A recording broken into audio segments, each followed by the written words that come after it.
السلام علیکم جی.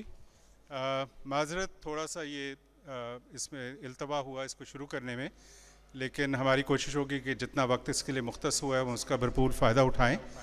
آپ سب لوگوں کا بہت شکریہ کہ آپ تشریف لائے. مجھے معلوم ہے کہ اور بھی بہت سے سیشن ہو رہے ہیں، لیکن آپ کا یہاں آنا بہت خوش آئند ہے، اس لیے بھی کہ جن لوگوں سے ہم بات کرنے لگے ہیں وہ بہت ہی بہترین لکھنے والے ہیں، اور یہ بہت اہم ہے کہ ان کو مزید آپ لوگوں سے روشناس کیا جائے. مجھے یقین ہے کہ بہت سے لوگ پہلے سے ان کو جانتے بھی ہیں.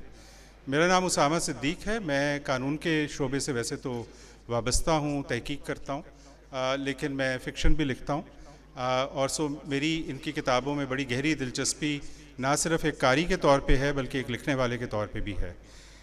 چاروں جو شرکاء جہاں تشریف لائے ہیں، خاص طور پہ میری درخواست پہ ان کا بہت شکریہ. تمام لوگ مصروف تھے، کچھ لوگ شہر سے باہر سے آئے، اور آپ تمام لوگوں کا بھی. اچھا، یہ جو پینل تشکیل کیا گیا ہے اس کے پیچھے کوئی 3 محرکات تھے جن کی وجہ سے میں نے اس کے بارے میں سوچا. ایک تو یہ کہ ہم جس زمان و مکان میں رہتے ہیں، جس زمانے میں ہم رہتے ہیں، ہم بہت زیادہ اس میں محدود ہو جاتے ہیں. ہم ماضی اور تاریخ کو اگر دیکھتے بھی ہیں تو بہت مبہم انداز سے، اور یہ کوئی اتنی اچھی بات نہیں ہے چونکہ ہم ایک ایسے خطے میں رہتے ہیں جو 9000 سال پرانا ہے، اور یہاں اتنی کہانیاں اور اتنے قصے ہیں، اور ہم سب کا جو حال ہے وہ ماضی سے منسلک ہے، ہم اس سے علیحدہ نہیں ہیں. تو میں نے سوچا کہ میں کیوں نہ ایسے لوگوں سے بات کروں جو نہ صرف نسبتاً نئے لکھنے والے ہیں بلکہ وہ اپنی اپنی صنف میں بہت خوبصورت چیزیں لکھ رہے ہیں جس کا ماضی سے تعلق ہے. تو ان کے میں باری باری ان کا تعارف بھی کروں گا، اور ایک چیز میں بار بار یہاں کہوں گا چونکہ وہ میں ہر فیسٹیول پہ کہتا ہوں کہ آپ یہاں تشریف لائے، آپ نے ان کو سنا، یہ بہت اچھی بات ہے. اگر آپ کو چیزیں دلچسپ لگیں تو ان کی کتابیں خریدیے. چونکہ جو لکھنے والا ہوتا ہے بشمول میرے، اس کے لیے سب سے خوشی کی بات یہ ہوتی ہے کہ جو اس کا اصل کام ہے، جس پہ اس نے محنت کی ہے اور برسوں اس کے اوپر کام کیا ہے، اس کو آپ وہ اہمیت دیں. ان تمام لوگوں کی کتابیں خاص طور پہ باہر مہیا ہیں، اور میں ان کا ذکر باری باری کتابوں کا بھی کروں گا. اچھا، دوسرا مقصد اس کا یہ تھا، جیسا کہ میں نے کہا، کہ ان سے تعارف ہو، اور تیسرا مقصد یہ تھا کہ ان کا کچھ نمایاں کام جو ابھی آیا ہے ہم اس کے اوپر بات کریں. چونکہ اکثر بہت ساری باتیں ہوتی ہیں، کتاب اٹ سیلف پہ بات نہیں ہوتی. ظاہر ہے آپ نے کتاب ابھی نہیں بہت سے لوگوں نے پڑھی ہوگی، تو میں ایز سچ اس کی کوئی سمری نہیں دوں گا، لیکن اس کا سیاق و سباق بتاؤں گا. اچھا، پہلی جو ہمارے یہاں پہ مہمان ہیں حنا جمشید صاحبہ، یہ درس و تدریس سے منسلک ہیں، اردو کی پروفیسر ہیں. انہوں نے کلیلہ اور دمنہ کی ایک ریسنٹلی جو ترجمہ اردو تھا بہت اچھا، اس کی بھی تدوین کی. اس کے علاوہ ان کی اور جو کتابیں ہیں تحقیقی وہ بھی چھپ چکی ہیں. لیکن جو چیز بڑی دلچسپ ہے، چونکہ میں قدیم تاریخ میں بہت دلچسپی رکھتا ہوں، وہ ان کا ناول ہے ہری یوپیا، جو ابھی کچھ ہفتے پہلے ہی چھپ کے آیا ہے. بک کارنر نے اس کو چھاپا ہے اور یہ باہر دستیاب ہے. اور تاریخی ناول پہ میں ان سے تھوڑی سی بات کرنا چاہوں گا، اور اس کے لکھنے کے مرحلے جو ہوتے ہیں اس کے بارے میں کچھ میری اپنی بھی آراء ہیں، لیکن ابھی میں رکتا ہوں، میں ان سے بات کرنا چاہوں گا. حنا، آپ کا بہت شکریہ. اور میرا آپ سے جو پہلا سوال ہے وہ یہ ہے کہ ہمارے خطے کی جو قدیم تاریخ ہے اس کو یاد رکھنا، اور خاص طور پہ اس کو فکشن کے ذریعے دوبارہ سے اجاگر کرنا، ظاہر ہے آپ کے لیے ایک اہم چیز تھی جس کی وجہ سے آپ نے اتنی عرق ریزی کی. اور اس میں بہت جو ایک چیز نمایاں ہے، اور ہسٹوریکل فکشن پہ ہم بات کریں گے، وہ ان کی تحقیق ہے. چونکہ میرے تئیں ہسٹوریکل فکشن میں تحقیق انتہائی اہم ہے، اور بھی لوازمات ہیں. لیکن آپ پلیز فرمائیے کہ کس طرح سے آپ کو خیال اس کو لکھنے کا آیا، اور یہ کیا کن مرحلوں سے آپ گزریں اتنے پرانی تاریخ کے بارے میں ایک اتنا اچھا شاندار ناول لکھنے کے لیے. جی بہت شکریہ. جی بہت شکریہ آپ کا کہ اس پلیٹ فارم پر بلایا، اور اس ناول کے حوالے سے ہم کچھ بات کر پائیں گے. دیکھیے، اس ناول کو لکھنے کا خیال مجھے اپنے طالب علموں کے ساتھ کیے گئے مکالمے سے آیا کہ جب کبھی ہماری بات ہوتی تھی کلاس روم میں، تو میں انہیں کبھی بھی کہتی تھی کہ ہمارے پاس ہڑپا کی یا موہن جوداڑو کی، اور ہڑپا تو ہمارے بہت قریب ہے کیونکہ میں ساہیوال میں رہتی ہوں. تو جب بھی میں انہیں کہتی تھی کہ ہمارے پاس ہڑپا کی اتنی ایک رچ یا ایک بڑی ایک شاندار قسم کی تہذیب رہی ہے، یا ہم ایک بڑی شاندار تہذیب کے امین رہے ہیں، تو آپ ذرا جا کے دیکھیں کہ ہمارے پاس کتنا کچھ ہے. تو وہ بڑا حیران ہو کر مجھے دیکھتے تھے، اور ان کے لیے وہ صرف کھنڈر یا اجڑے ہوئے ٹیلے یا بیابان جگہ یا بس ایسا کچھ کہ عجائب خانہ اور اس میں رکھی ہوئی کچھ پرانی مورتیاں یا کچھ پرانی چیزیں، تو ان کے لیے وہ چیزیں اس طرح سے کبھی بھی دلچسپ نہیں تھیں. پھر کبھی تاریخ کے اساتذہ سے کبھی میری اس حوالے سے بات ہوتی تھی، تب بھی وہ یہی کہتے تھے کہ طالب علموں کے لیے تاریخ اس طرح سے دلچسپ نہیں ہوتی. تب میرے ذہن میں یہ بات آئی کہ کیوں نہ تاریخ کو، ظاہر ہے مجھے کیونکہ ہمیشہ سے تاریخ میں دلچسپی رہی ہے اور جب بھی کبھی میں وہاں جاتی ہوں ہڑپا تو مجھے وہ چیزیں، اب اسے میرا تخیل کہہ لیں، اور اس ناول کے شروع میں بھی میں نے یہی بات بتائی ہے کہ یہ میرا تخیل ہے، مطلب یہ میرا تخیل ہے کہ میں اپنے تخیل کی آنکھ سے ہڑپا کو کیسا دیکھتی ہوں کہ یہ کیسا رہا ہوگا، یا اس زمانے میں کیسے لوگ ہوں گے، کیا رہن سہن ہوگا، کیا تہذیب ہوگی، کیا ثقافت ہوگی، کس طرح کی چیزیں ہوں گی. تو یہ میرا تخیل تھا. تو پھر میں نے سوچا کہ کیوں نہ میں اپنے تخیل کو، جس کو میں امیجن کرتی ہوں، جن چیزوں کو میں دیکھتی ہوں، سوچتی ہوں، تو وہ میں ایک کہانی کی شکل میں دلچسپ بنا کے اس کو پریزنٹ کروں اور لے کر آؤں اور اپنے طالب علموں کو دکھاؤں کہ دیکھیے یہ ہڑپا تھا، تو یہ وہ تہذیب ہے جس کے ہم امین ہیں. تو ہمارے پاس تو اتنا کچھ ہے اور اتنا کچھ پڑھنے اور دیکھنے والا ہے. اب جو شہر ہوتے ہیں وہ کسی بھی قوم کی اجتماعی یادداشت ہوتے ہیں. ہم جب ماضی میں جاتے ہیں تو ہم اس اجتماعی یادداشت میں بہت کچھ دیکھتے ہیں. ان کی تہذیب ہی نہیں، ان کا طرز رہن سہن، ان کا آپس میں تبادلہ کہہ لیں خیالات کا، مختلف رسم و رواج کا، چیزوں کا. وہ لوگ کتنے پرامن رہے ہوں گے جنہوں نے ایک شاندار قسم کا شہر پلان کر کے، یعنی باقاعدہ اس کو منصوبے کے تحت بسایا گیا تھا. تو وہ کتنے خود کیسے لوگ ہوں گے جنہوں نے ایک شہر بسایا. اب شہر اجڑنے کی تو بہت سی وجوہات ہو سکتی ہیں، لیکن شہر بسانا کوئی آسان کام نہیں ہوتا. اس کے لیے پھر بہت سی چیزیں ہوتی ہیں، بہت سی اخلاقی اقدار ہوتی ہیں جو اس کی بنیاد میں کار فرما ہوتی ہیں، جس کے بغیر کوئی شہر بس نہیں سکتا.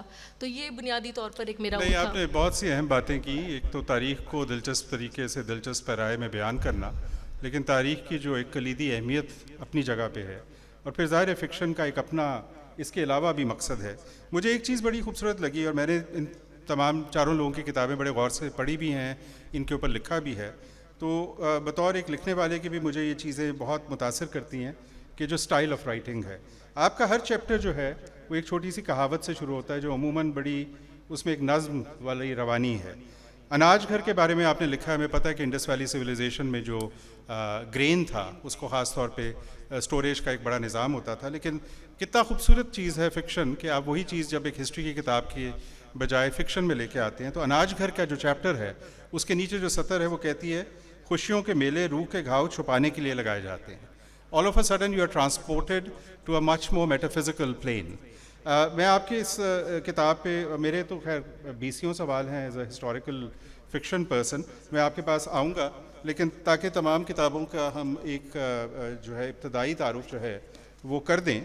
تو جو اگلی کتاب ہے وہ طیبہ عباس صاحبہ کی ہے، جو انہوں نے اپنی والدہ ہما آغا عباس صاحبہ کے ساتھ یہ کتاب لکھی ہے، اور اس میں بڑی خوبصورت ان کی والدہ کی پینٹنگز بھی ہیں. اور یہ اعلیٰ بک اینڈ آتھرز جو پبلیکیشن ہاؤس انہوں نے چھاپی اور باہر مہیا. یہ کتاب بذات خود دیکھنے میں بھی بڑی خوبصورت ہے. میرے خیال میں کتابوں کو خوبصورت ہونا چاہیے. میں تو ان کو دیکھ کے ایک استھیٹک ایکسپیرینس، یہ والی بھی اور یہ بھی.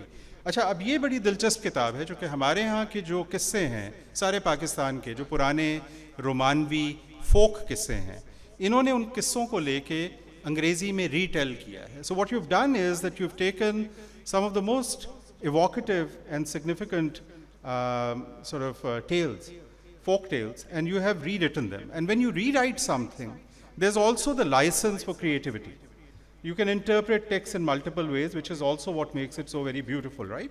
And so what you've done here is, and this is a tall order in many ways, it's a tough task, because mind you, something like Heer Ranja has been sung and so beautifully, and the original وارث شاہ کی جو تحریر ہے وہ اتنی خوبصورت ہے کہ ایک لحاظ سے یہ ایک انٹیمیٹیٹنگ ٹاسک ہے. لیکن آپ نے اس کے اندر یہ غالباً 9 کہانیاں ہیں جو پورے خطے سے ہیں، کشمیر سے لے کے سندھ تک. اور میرا اپنا میں نے جب اس کتاب کو کھولا تو میری ایکسپیکٹیشن تھی، but I was really fascinated by how beautifully these stories have been told. And my question to you was that, of course, I want to find out from every author about what is the inspiration. What is it also, if you could couple that with, what is it also about these particular tales that they continue to be so evocative, whether in translation or in the original? How did you come about writing it, and how do you define what is so remarkable about these stories? Bahut shukriya, Osama. I think that is a wonderful set of questions, and I feel I can answer them in many ways, but I would just like to begin with this point. I don't think there can be anything more timeless and immediate than the man-woman principle, or to put it really simply, a story of love. Because whoever we might be and wherever we might find ourselves in our lives, I mean, that's something we can all relate to. So you can see love, or you can refer to love as that primal act of creation under the tree of knowledge. So that's really going back to the genesis of all stories. Or you can see love as a force that creates, makes, and breaks societal structures and cultural world orders. Because at least when my mother and I were writing this book, when we were compiling these stories, we were very conscious of love as a measure through which you gauge a certain way of life in any part of the world. So love as a measure of how a man relates to a woman and how far a woman can be allowed to be who she is. Because cultures, societies hinge on that question, the question of the meaning of love or the freedom to love. And out of that particular dynamic between a man and a woman, or any two people, an entire world is created, is engendered, and many more worlds out of that particular world. Sure. So for me, I mean, in my opinion, time passes, centuries pass, but again, time is an illusion. These stories remain what they were back then. So I don't think it's about finding a particular point of relevance in them or seeing or questioning why we can still relate to them. They are there. What human nature was then, human nature is now. And when we were, I suppose this would be the question of language. Mm-hmm. Writing these stories in English was a very necessary and freeing experience, because I think language, English, apart from being our language as well, it's a language that belongs to no one, because it belongs to too many. So bringing out the universality and the timelessness of these stories was important to do it through English, because I feel it was necessary to sort of lift them out of a sense of cultural essentialism. So there is obviously a universality about these stories, and yet what's remarkable is also the cultural distinctiveness, right? So I mean, all of life is like that, right? There are universal elements, but I think what also fascinates me here is the fact that how much a thing is, how much any text lends itself to reinterpretation in different ways, right? So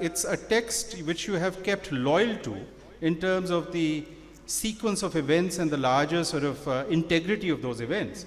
But what you've also done very interestingly is to take chunks out of it and really magnified them.